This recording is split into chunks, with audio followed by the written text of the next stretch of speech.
Hello, all you blessed, highly favored, and beloved of God. I wanted to speak on something I heard Pastor Locke say this morning. And this was about the only line I heard. And I didn't have much time. I don't even know how I landed on it for that short period of time, getting up to get ready to go to church today. But he said, and keep him lifted up in prayer and his family. He's lost his son. But he made a comment on the season he's in, his brokenness that he's feeling right now. And he said that God is showing him that boldness without brokenness is bullying. And to me, that's so profound. It's one of those situations for me where you understand it, but you've never really found the words for it. And he did it with that, and I want to talk and expand that out a little bit.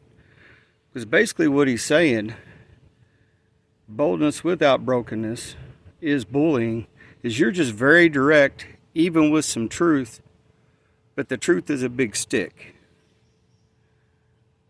And I know we've all experienced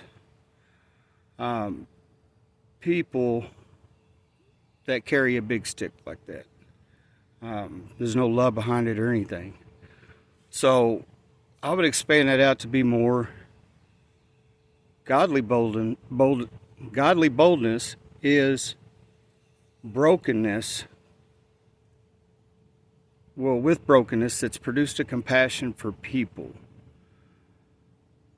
So you may have the truth, but you don't need a stick. In other words, maybe you went through the exact same thing that this person's going through you're speaking to, okay?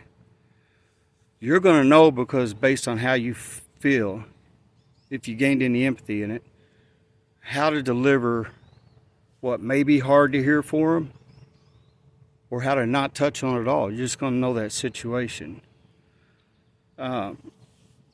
Because if you look back in any brokenness of any bad thing, any hard time that ever come over your life, you really only had two choices.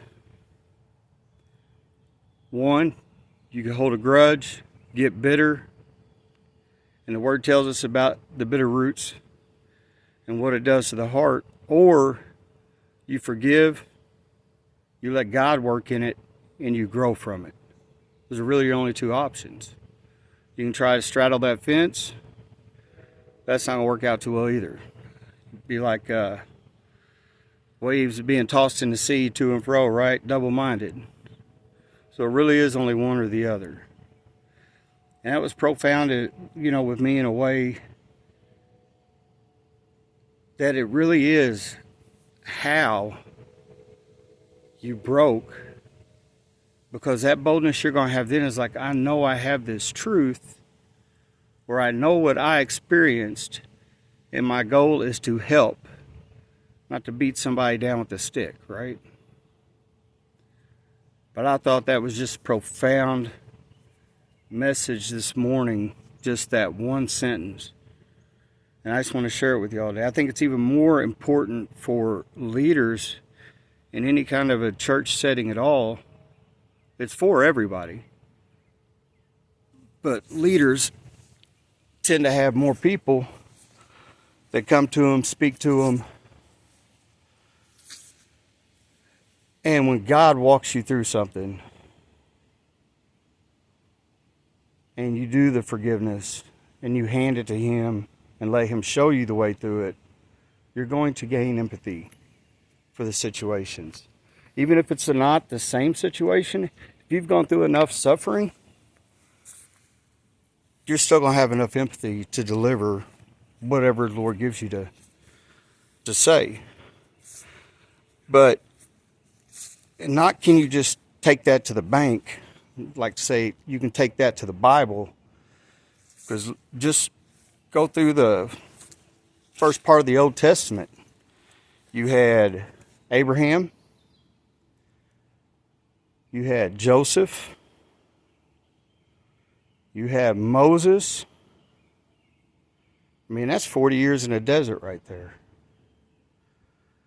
But every time you've seen, almost every time I can think of right off the top of my head, you've seen a great leader that God used as his agent, there was great suffering. So I challenge you too, if you know somebody close to you that is going through it, having a hard time, just if you just want to try this or test it, and that they're a follower, they believe, and they're trying to get through it, watch their life. Watch what happens if they're surrendered to God. You will find where the Lord is working. I'm not saying all the walk with the Lord is suffering. That's not what I mean.